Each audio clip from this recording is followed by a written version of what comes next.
Thank you so much. Thank you very much for the privilege to share my thoughts with you today. It is truly an honor to have this opportunity.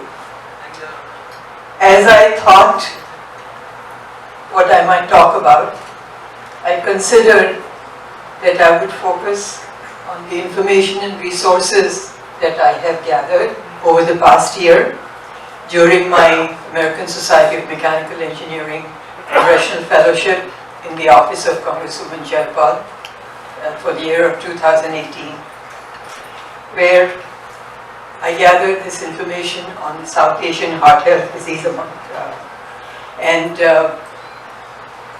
worked to promote a bill on this topic. I think the only one on this topic in Congress. Obviously, as my fellowship term ended, Congress went into a new session, and therefore the bill has to be reintroduced, and I'm working with the current staff person in that office who is responsible for this issue. So rather than going into that, because many of you here are medical professionals and are well aware of the issues and know the data and the literature and the graphs and the statistics. So I will share with you a story, a very personal story, a story about my best friend. My hope is that the story might be remembered long after today's event, a story that can move us to act even more passionately. Now for a moment, imagine your best friend. Imagine your friend of 55 years. That was my husband, my best friend. Now imagine that all that joy and laughter is wrenched away from you, from your world in a moment. I had already taken him to the cardiologist twice the week before. I had taken him to his primary care physician the day before. No adverse diagnosis by any of those. All the tests were negative. My physician, children in the family confirmed that those tests were normal. So only rest and relaxation was suggested. That morning and early that afternoon, he lay down to rest and then never woke up. 911 folks didn't find anything. The ER didn't find anything. The CT scan didn't reveal anything. They kept him for observation. The next morning, the MRI showed a massive cerebellar stroke.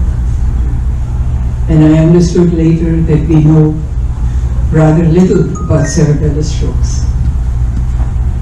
It was an ischemic stroke, so there were no words after that, no goodbye, no closure. 4 months of hospitalization, mostly in ICU, and 24/7 bedside vigilance. He fought heroically through it all.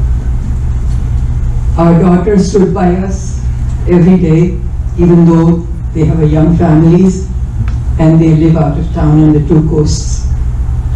Our whole family stood by us from all over the country. Our students, past and present, our UC community, faculty and staff, our Cincinnati community, all provided unwavering support. But the effects of his stroke were too great on his body. His body grew feebler over the weeks and months, and he left us to be among the heavens and hold the hand of God. This man was an accomplished aerospace engineering professor, a loving father, a dedicated husband, and of course, my best friend.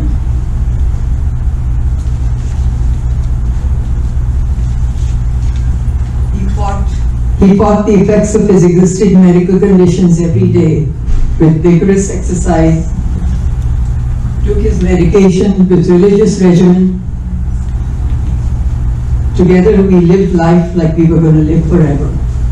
Long hours at work and enough play.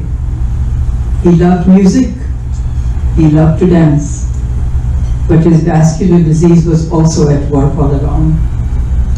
Had we more fully comprehended about this time bomb, we may have chosen to do things differently, and we might have had a chance to say goodbye. The sad and difficult truth is, as we are hearing today, that we actually, both of us, did know the facts. Our physician children presented to us all the facts over many years. My husband did know that his A1C was not good. He knew his sugar levels were not under control. The difficult truth is that we had facts. We had enough facts. But perhaps we had a hard time internalizing them fully, accepting the realities, and as I do today, continue to not accept the realities. So maybe the real issue is the disconnect between awareness and action. The reason why we, as educated people, in this community of highly educated people, are still falling short.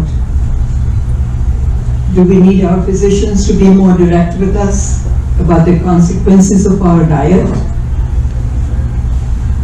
Do we need to accept the fact that our Indian diet is not necessarily compatible with the diseases we carry inside of us? Are there other cultural norms that prevent us from making better choices for our health? I'm not sure where the answer lies, but these are certainly questions to consider. The research is out there. Why are we still failing? So I want us to be more fully aware of this silent killer of heart attack and stroke. I ask our physicians, please educate us, patients, about the risks of cardiovascular disease, counsel us with about appropriate diets and the benefits of exercise. Ask us to be screened early. I'm very grateful that Sakti has launched this Red Saree organization.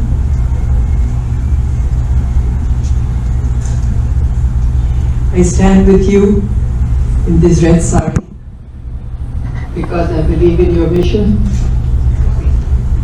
and I believe in what we can do together.